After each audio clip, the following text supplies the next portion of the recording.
பிரியமானவர்களே, இயேசு கிறிஸ்துவின் இணையற்ற நாமத்தில் உங்களை வாழ்த்துகிறேன். இந்த மன்னாற்றுடைய இன்று டெய்லி பாட்காஸ்டை கேட்கிற உங்கள் ஒவ்வொருவரையும் கர்த்தர் ஆசீர்வதிப்பாராக. 2 சாமுவேல் 22வது அதிகாரம் 36வது வசனம் இப்படியாய் கூறுகிறது: உம்முடைய இரட்சிப்பின் கேடகத்தையும் எனக்கு தந்தீர், உம்முடைய காருண்யம் என்னை பெரியவனாக்கும் என்பதாக. கர்த்தருடைய காருண்யம் உங்களை பெரியவனாக்கும். God's help will make you great என்ற தலைப்பின் கீழ் இன்றைய மன்னாவை தியானிக்கப் போகிறோம். கர்த்தர் தாவீதை அவனுடைய எல்லா சத்துருக்களின் கைக்கும் சவுலின் கைக்கும் நீங்களாக்கி விடுவித்த போது அவன் கர்த்தருக்கு முன்பாக பாடின நன்றியறிதலின் பாட்டாக மேற்குறிப்பிட்ட வசனம் காணப்படுகிறது. இதை சங்கீதம் 18:35 வாசிக்க முடியும். தாவீதுக்கு அநேக எதிரிகள் காணப்பட்டார்கள். பெலிஸ்தியனாகிய கோலியாத் அவனுக்கு விரோதமாய் எழும்பினான். சவுல் ராஜா அவனுக்கு விரோதமாய் எழும்பினான். அவனுடைய சொந்த குமாரனாகிய அப்சலோம் அவனுக்கு எதிராய் எழும்பினான். மோவாபியர்கள், அம்மோனியர்கள் என்று அநேக தாவீதுக்கு விரோதமாக எழும்பினார்கள். ஆனாலும் கர்த்தர் தாவீதுக்கு உதவியாக காணப்பட்டதினால் அவர்களால் அவனை மேற்கொள்ள முடியவில்லை. தாவீது நடக்கிற வழியை கர்த்தர் அகலமாக்கி அவனுடைய வழியை செவ்வைப்படுத்தி அவனுடைய பலத்த அரணாய் காணப்பட்டார். அவனுடைய கரங்களை யுத்தத்திற்கு பழக்குவித்து அவனை பலத்தால் இடைகட்டி அவனுக்கு விரோதமாக எழும்பினவர்களை அவன் கீழ் மடங்க பண்ணினார்.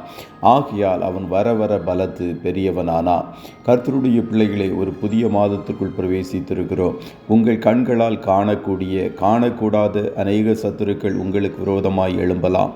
ஆனால் கர்த்தர் உங்களுக்காக யுத்தம் பண்ணுவார். உங்களுடைய பிரச்சனைகளையும் யுத்தங்களையும் கர்த்தர் தன்னுடையவைகளாய் கருதுவார். மனுஷனுடைய உதவியற்ற இக்கட்டான வேளைகள் வரும்போது கர்த்தர் உங்களுக்கு உதவியாக வெளிப்படுவார். மோசே கூறும்போது, என் பிதாவின் தேவன் எனக்கு துணை நின்று பார்வோனின் பட்டயத்திற்கு என்னை தப்புவித்தார் என்று சொல்லி தன்னுடைய இளைய குமாரனுக்கு எலியேசர் என்று பெயரிட்டான் என்று யாத்ராகமம் 18:4 எழுதப்பட்டிருக்கிறது. அதுபோல கர்த்தர் உங்கள் ஒவ்வொருவருக்கும் துணை நின்று பார்வோனின் ஆவிக்கும் துன்மார்க்கர்களுடைய பட்டயத்திற்கும் உங்களை தப்புவிப்பார். கர்த்தருடைய காருண்யமும் உதவியும் உங்களை பெரியவனாக்கும். மொர்தெக்காயின் நாட்களில் சகல அதிகாரிகளும் தேசாதிபதிகளும் துரைகளும் ராஜாவின் காரியங்களை நடப்பிக்கிறவர்களும் யூதருக்கு துணை நின்றார்கள். ஆகையால் மொர்தெக்காய் யூதருக்குள் பெரியவனும் தன் திரளான சகோதரருக்கு பிரியமானவனுமாய் இருந்ததுமன்றி தன் ஜனங்களுடைய நன்மையை நாடி தன் குலத்தாருக்கெல்லாம் சமாதானம் உண்டாக பேசுகிறவனுமாய் இருந்தான் என்று வேதம் கூறுகிறது. அதுபோல இம்மட்டும் உங்களுக்கு உதவி செய்த எபனேசர் இனிமேலும் உதவி செய்து உங்களை ஜெயமாக நடத்துவார். பலன் உள்ளவர்களுக்கும் பலனற்றவர்களுக்கும் உதவி செய்வது இயேசுவுக்கு லேசான காரியம். அவருடைய உதவியும் ஒத்தாசையும் இந்த புதிய மாதம் முழுவதும் உங்களோடும் உங்கள் வீட்டாரோடும் உங்கள் ஊழியங்களோடும் காணப்படும். கர்த்தர் உங்கள் ஒவ்வொருவரையும் ஆசீர்வதிப்பாராக. ஜெபம் செய்வோமா? நல்ல தகப்பனே, உம்மை நன்றியோடு துதிக்கிறோம். இந்த மன்னாற்றுடைய இந்த டெய்லி பாட்காஸ்டை கேட்கிற முடிய பிள்ளைகள் ஒவ்வொருவரையும் கர்த்தர் ஆசீர்வதிப்பீராக.